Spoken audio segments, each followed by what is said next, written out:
Sandy Casanelli, Merlin, Oregon.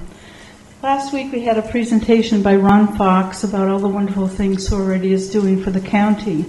During my 3 minutes of public comment, I filled out that presentation by reviewing some of the more abysmal projects in which Sorority was involved. Examples included the Paradise Ranch boondoggle, which cost the county hundreds of thousands of dollars. The exact same rhetoric is now being spewed for the development of the industrial park in the same manner.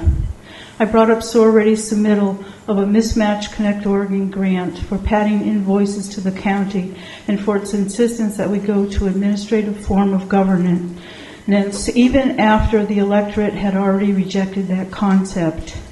I ended up, as usual, with an invitation for comments or questions to me from the commissioners. None had any.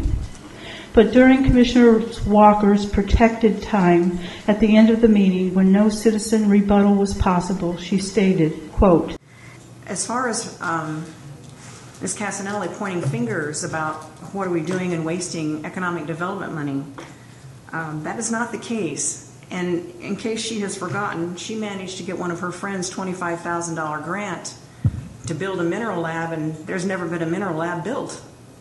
So what happened to the $25,000? I think that that's something that people need to understand, that the accusations that she's making are purely for grandstanding.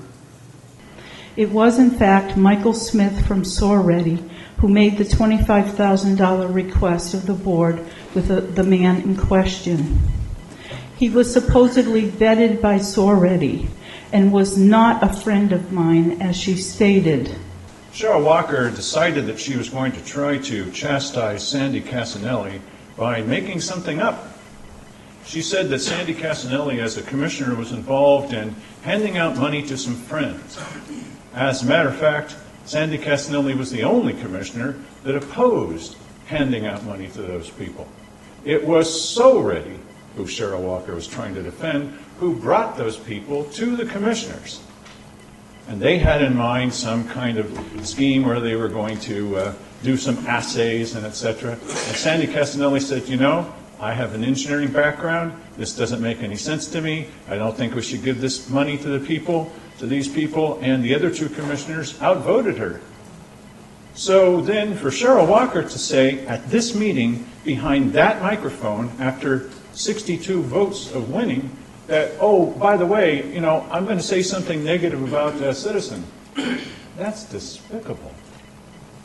If no mineral lab was subsequently built, Commissioner Walker might well ask why not at her next Sorority board meeting. In an effort to defame my character, Commissioner Walker actually provided one more excellent example of a Sorority failure. She helped make my point. That's misuse of power. That's using a microphone to say a lie about somebody. It's bad enough that we get rephrased into things that are not true. It's really bad, it's comical that she picked this example because it's so exactly the opposite that it's fairly ludicrous. So, just to set the record straight, Sandy Casanelli did not hand out money to her friends. Some of you may be doing that now, but that's not what she did. Simon Hare said he didn't matter whether Manor Development out at the airport, what their background was.